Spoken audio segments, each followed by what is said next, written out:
বর্তমান সময়ের একজন উদীয়মান কণ্ঠশিল্পী হচ্ছেন তাসরিফ খান, যিনি জন্মগ্রহণ করেন 1994 সালে।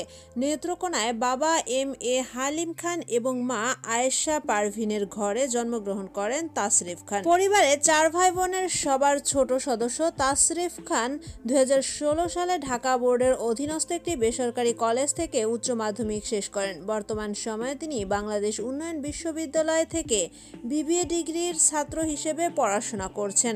গানের প্রতি আগ্রহ থেকে 2017 সালে তিনি কুঁড়েঘর নামক একটি ব্যান্ড প্রতিষ্ঠা করেন আর সেটাকে পরিচালনা করতে থাকেন।